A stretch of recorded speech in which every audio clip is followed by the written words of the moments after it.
Chào mừng bạn đến với kiểu bài viết cuối cùng mà tôi muốn chia sẻ với bạn ở trong chuỗi video của Action Plan, hướng dẫn bạn tạo ra những cỗ máy nội dung cho blog cũng như là trung tâm giáo dục khách hàng của bạn để thu hút nhiều hơn khách hàng tiềm năng đến với bạn, thu hút nhiều hơn những người đọc blog của bạn.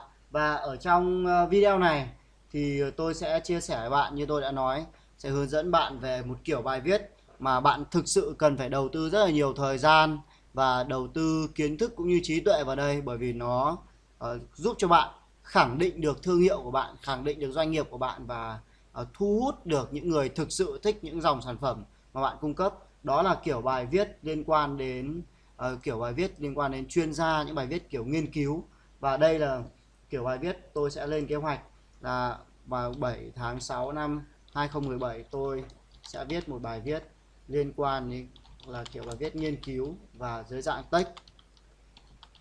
Tôi sẽ chủ đề là tăng sale và tôi sẽ chào hàng, đó là Internet Marketing Toolbox chẳng hạn. Đây là lời chào hàng của tôi ở chủ đề này.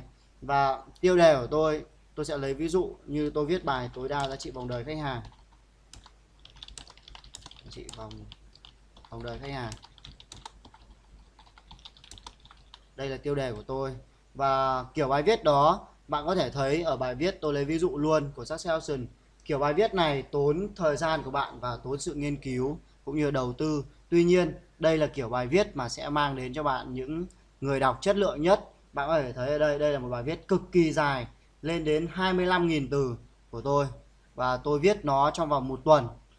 Tôi viết bản 1, version 1 trong vòng 3 ngày và tôi chỉnh sửa nó trong vòng một tuần để tạo ra, như bạn có thể thấy ở đây, rất là nhiều, viết rất là khoa học, trình bày khoa học. Và tôi viết rất là nhiều text ở đây, và đây tôi có call to action này, tôi có lời kêu gọi hành động này, những bài trình bày tôi trình bày này, viết rất dài, nội dung rất dài. Và khi mà khách hàng đọc nội dung này, khách hàng sẽ thấy rằng chúng ta là những nhà chuyên gia, những người chuyên nghiệp viết những nội dung mà tâm huyết, và khách hàng đọc hết những nội dung này thì tỷ lệ khách hàng ở lại với bạn và yêu thích bạn sẽ rất là lớn, và nó sẽ làm cho bạn trở nên nhanh chóng trở thành một nhà chuyên gia. Và đây là bí mật của Succession mà tôi muốn chia sẻ với bạn.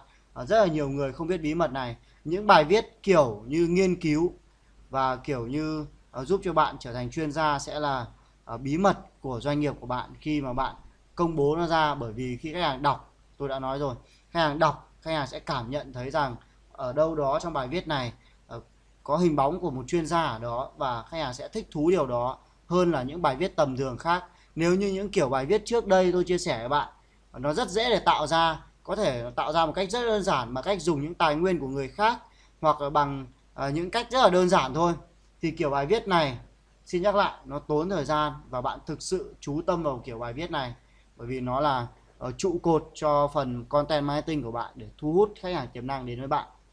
Và biểu mẫu này nó sẽ trông như thế nào?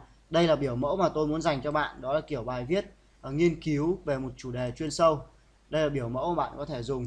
Ở đây thì dạng bài viết này phù hợp trong việc đào tạo khách hàng tiềm năng và nhằm mục đích thu thập thông tin khách hàng. Hãy trình bày nội dung sao cho những người mới nhất cũng có thể hiểu được điều bạn đang nói. Như vậy khả năng bạn có được thông tin khách hàng sẽ rất là cao. Hãy nhớ điều đó. Và cách trình bày, bạn có thể trình bày ở đây, bạn giới thiệu về những sản phẩm đầu phễu hoặc giới thiệu về mồi câu. Ở đây bạn tóm tắt nội dung bài viết này. Bạn có thể thấy ở đây tôi tóm tắt nội dung bài viết ở trong phần này, tôi trình bày rất đúng cấu trúc đó. Bạn có thể thấy tôi tóm tắt nội dung ở đầu bài viết. Đây là mục lục bài viết, tóm tắt nội dung và mục lục bài viết. Bạn có thể thấy cấu trúc này rất là giống những gì mà bảng checklist. Hãy xem cái biểu mẫu này giống như là một bảng checklist cho bạn khi mà bạn viết bài. Sau đó thì sẽ viết những đoạn văn đầu tiên ở đây, triển khai nội dung bài viết ở đây và làm cho nó thật hấp dẫn. Hãy dùng những ngôn từ làm cho nó thật hấp dẫn và khách hàng sẽ không muốn rời mắt khỏi bạn. Hãy nhớ điều đó. Và có một điều nữa mà tôi muốn lưu ý với bạn với biểu mẫu này, đó là khi mà bạn sử dụng cái biểu mẫu này thì bạn cần phải chèn rất là nhiều hình ảnh để minh họa.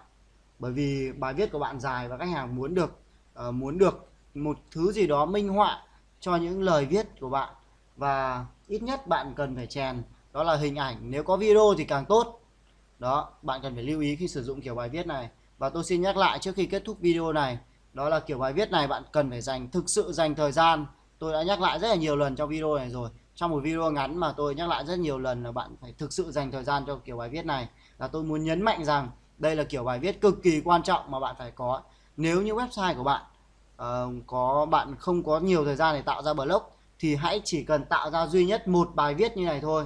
Sau đó những bài viết khác hãy dùng những kiểu bài viết trước đây mà tôi chia sẻ với bạn. Chỉ cần website của bạn có duy nhất một bài viết này thôi thì nó sẽ thay đổi hoàn toàn cách mà những người đọc nhìn vào trong blog của bạn. Và kiểu bài viết này bạn sẽ sử dụng khi nào? Bạn nên gửi những bài viết này cho những người mới vào website của bạn lần đầu tiên. Bởi vì sao? Bởi vì bài viết này chúng ta viết theo kiểu những người mới đến với chúng ta cũng hiểu được. Do đó đây là những bài nội dung chính, nội dung core của chúng ta, nội dung chủ chốt của chúng ta.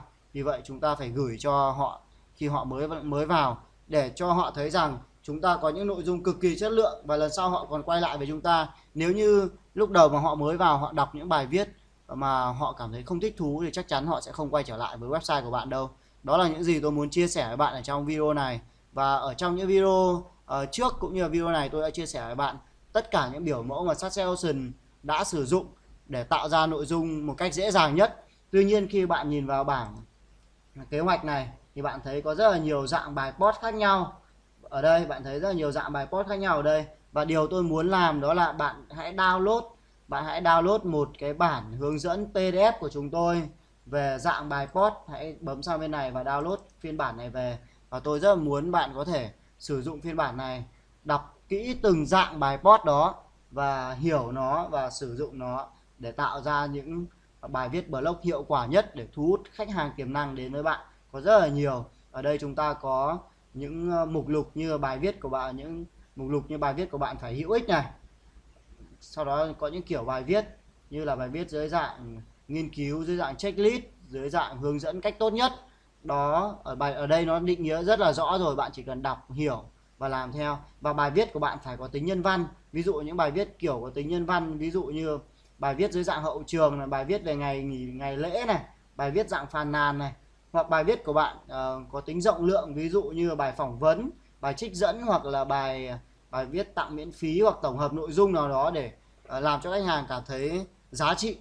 Hoặc trong bài viết của bạn phải luôn luôn quảng cáo, luôn luôn quảng bá.